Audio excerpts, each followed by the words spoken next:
Hola niños, pasamos a unidad número 2 en la materia de práctica optativa. Esta unidad es totalmente diferente a lo que hemos estado viendo. La unidad se titula Rehabilitación Física y Ocupacional. Obviamente por la modalidad en la que estamos trabajando no vamos a poder hacerlo práctico, pero sí me interesa explicarles de manera general en esta clase qué es lo que importa de la rehabilitación, cuáles son algunos conceptos básicos que tenemos que tener en cuenta para entender un poco más detalladamente este tema. Comenzamos con el concepto de rehabilitación. ¿Qué es rehabilitación? Es un proceso global y continuo de duración limitada y con objetivos bien definidos para promover la independencia del paciente, ya sea la independencia física, que es lo que más importa, ¿verdad? Después de un accidente, después de la adquisición de alguna discapacidad, pero también dentro de la rehabilitación tenemos que tomar en cuenta la reintegración de la persona a las actividades que hacía antes. Va a depender, chicos, de la severidad de la enfermedad o de la severidad que vamos a estar manejando dentro de esta rehabilitación. Dentro de la rehabilitación tenemos dos grandes grupos. La rehabilitación física, que es en cuanto al mejoramiento de habilidades motoras, a los movimientos, etc. Y también tenemos la rehabilitación en el área ocupacional. Cuando hablamos de eso es lo que les estaba explicando. Reintegrar al paciente nuevamente a las actividades diarias, no solamente en el área, digamos, laboral o académica, sino que también en el área de las actividades diarias. Por ejemplo, independencia a la hora de vestirse solo, a la hora de cepillarse, higiene bucal, higiene personal, etc. Son cosas que para nosotros las vemos bien sencillas, como decir, ayudar al paciente a que vuelva a hacer las actividades en su casa. Pero en realidad para el paciente, para la persona que tiene una discapacidad física, es totalmente difícil llegar a conseguir eso. Vamos a hablar un poquito nada más de lo que es fisioterapia, que es el empleo de agentes físicos en el tratamiento de enfermedades. ¿Y cuáles son estos agentes físicos? Vamos o podemos ocupar dentro de la rehabilitación luz, calor, aire, agua, ejercicios mecánicos, entre otros. Estos son algunos de los agentes físicos que podemos ocupar para que el paciente se rehabilite de una manera más adecuada. Tenemos dos conceptos básicos que los vamos a ver ahora dentro de la rehabilitación. Y el primero es la deficiencia. Este concepto hace referencia a la pérdida de alguna parte del cuerpo o a la pérdida o disminución de alguna función de algún órgano o de algún sistema. Esto puede ser ya sea por cualquier causa y pueden ser temporales o pueden ser parciales. Algunos ejemplos de deficiencias pueden ser pérdida de la visión, amputación de algún miembro, ya sea inferior o superior, etc. Entonces, esta deficiencia, chicos, da paso a lo que es la discapacidad. Ahora sí, ¿qué es la discapacidad? Refleja las consecuencias, como ya les había dicho, de la deficiencia. Desde el punto de vista funcional y de la actividad que hace diariamente el individuo, las discapacidades presentan, por lo tanto, disminución de la función y pérdida de la capacidad para realizar alguna actividad de la vida diaria, ¿verdad? Así como les estaba mencionando, actividades diarias que para nosotros pueden ser sencillas o actividades laborales, etc. Ejemplos de discapacidad tenemos no poder caminar o no poder comunicarse. Una terminología bien importante que sí necesito que manejemos siempre es el lenguaje técnico a referirnos, ¿verdad? O a expresarnos hacia una persona con discapacidad. Hay bastantes errores que a veces cometemos y podemos tal vez dañar moralmente a la persona cuando nosotros expresamos de una manera incorrecta. Por ejemplo, es errado decir persona discapacitada, ¿verdad? Porque la persona no está discapacitada, sino que tiene una discapacidad. Tampoco es correcto decir persona especial. A muchas personas que he escuchado decir, no, es que ella es especial, o solamente porque tiene un retraso mental le dicen personas especiales o personas minusválidas o con capacidades especiales. También he escuchado otro término.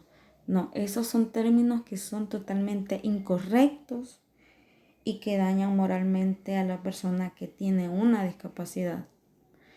Entonces, el término correcto para dirigirnos o para expresarnos a una persona es persona con discapacidad, ya que la persona adquiere la discapacidad en cualquier transcurso de su vida. Por ejemplo, hay discapacidades que son congénitas y que la persona lo trae de nacimiento, ¿verdad?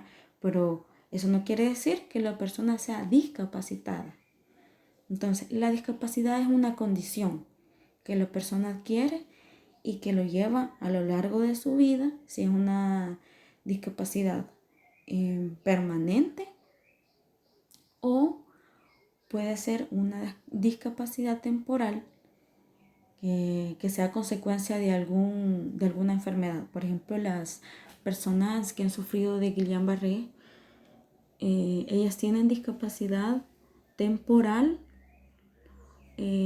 ya sea al poder caminar, ya sea al poder hablar cuando el diafragma se compromete en esta enfermedad, pero que después esta persona con rehabilitación física, con rehabilitación de terapia de lenguaje, la persona vuelve a su vida cotidiana normal.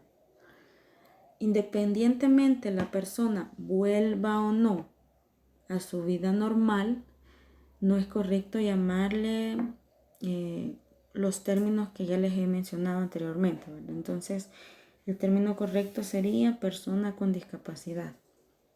Y aquí en la imagen se puede ver que hay diferentes discapacidades en las cuales nosotros podemos clasificar. Por ejemplo, discapacidades visuales, auditivas, discapacidades físicas y también tenemos las discapacidades mentales. Ahora, ¿cuáles son los objetivos de la rehabilitación? Uno de los objetivos de la rehabilitación es rehabilitar a las personas con discapacidad en su entorno comunitario, que quiere decir que nosotros tenemos que adaptarnos a la condición del paciente. No va a ser igual rehabilitar a un paciente con todas las comodidades en su casa, que tiene acceso, digamos, a rampas para acceso a silla de ruedas, por ejemplo, a una persona que vive en el área rural, ¿verdad? Que no tiene las mismas comodidades. También uno de los objetivos de la rehabilitación es lograr la participación de las actividades económicas de la persona. En este caso serían las actividades laborales. Lograr la incorporación del paciente a las actividades de la vida diaria, como ya les había mencionado, son actividades que hace día con día la persona, y eso incluye las actividades de aseo, actividades de acicalamiento, se le dice también en rehabilitación, que es cuando la persona desea arreglarse, ¿verdad? Para mejorar su autoestima. Y también dentro de los objetivos de rehabilitación tenemos realizar actividades de promoción y prevención para las deficiencias y las discapacidades.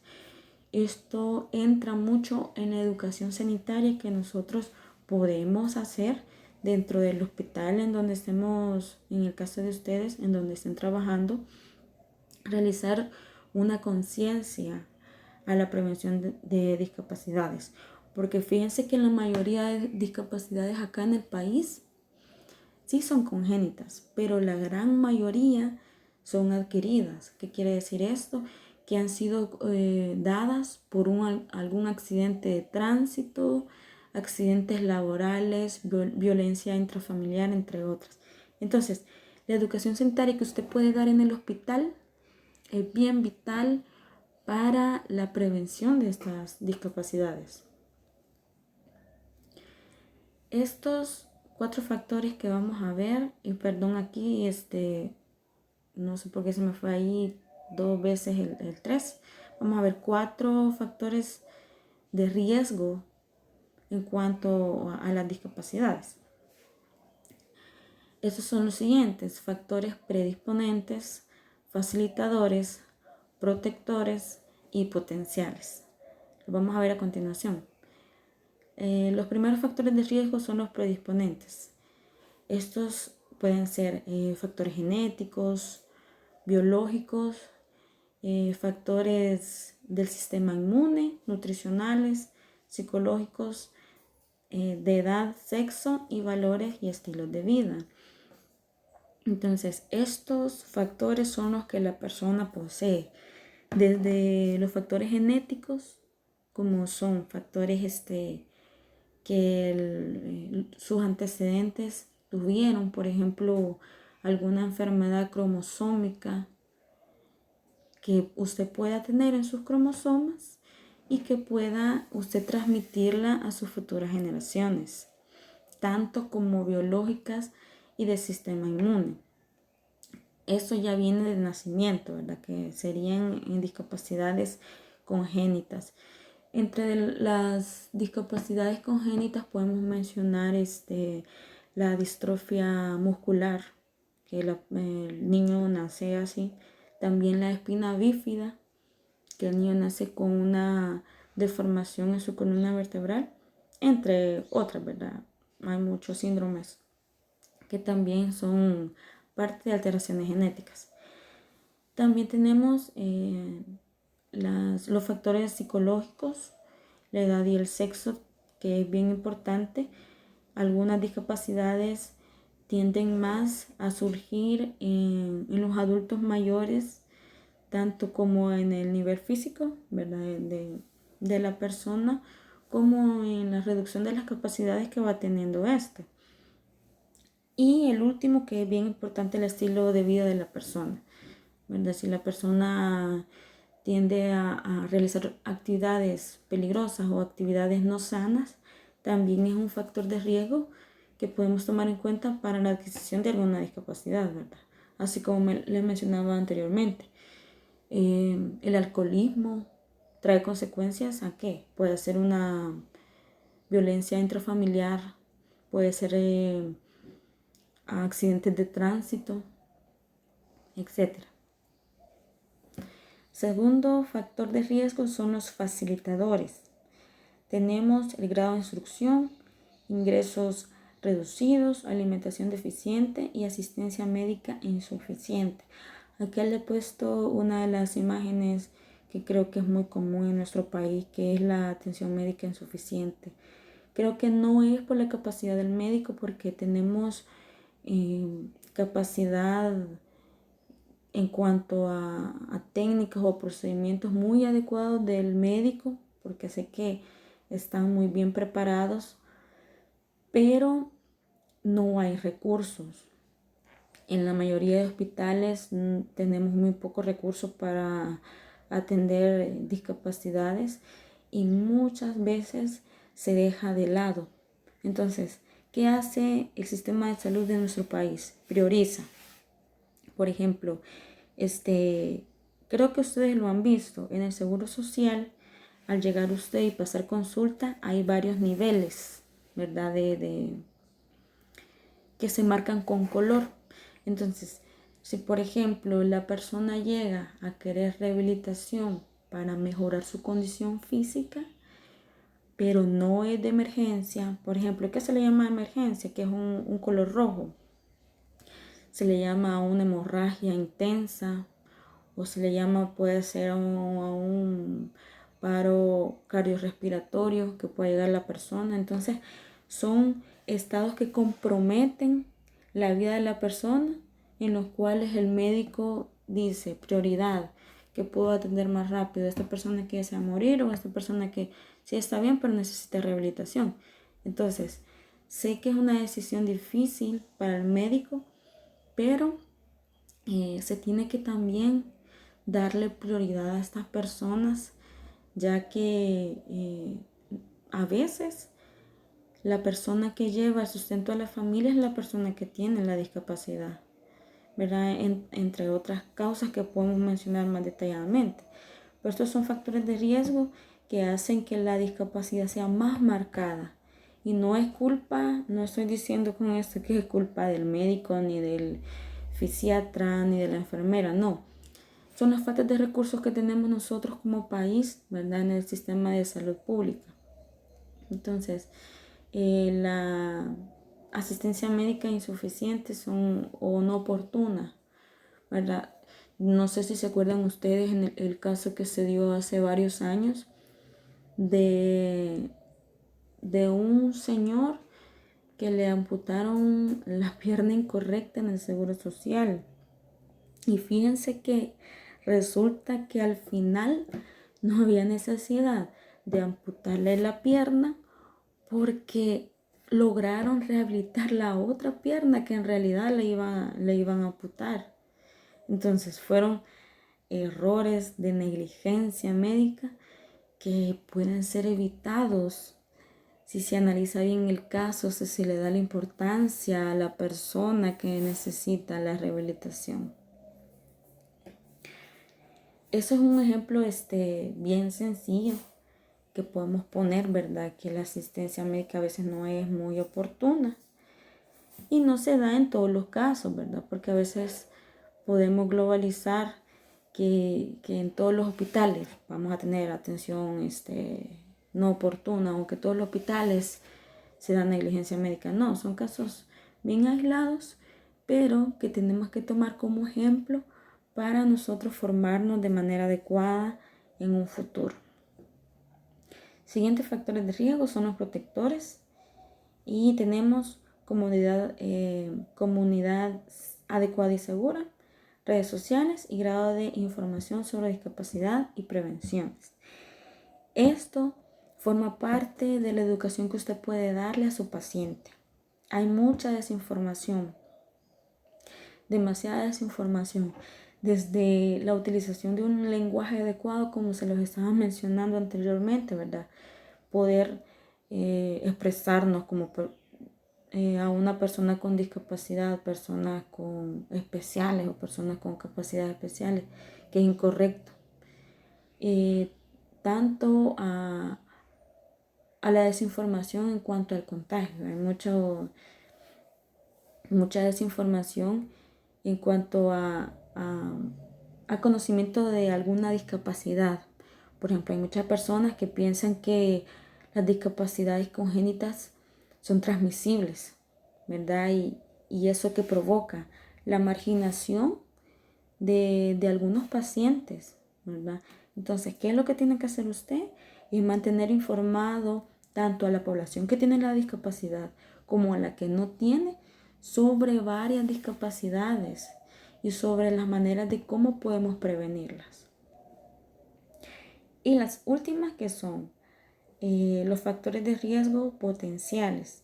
Tenemos autoestima pobre, apoyo filial deficiente, inestabilidad emocional, poca posibilidad laboral, barreras arquitectónicas y tiempo de discapacidades sin tratamiento.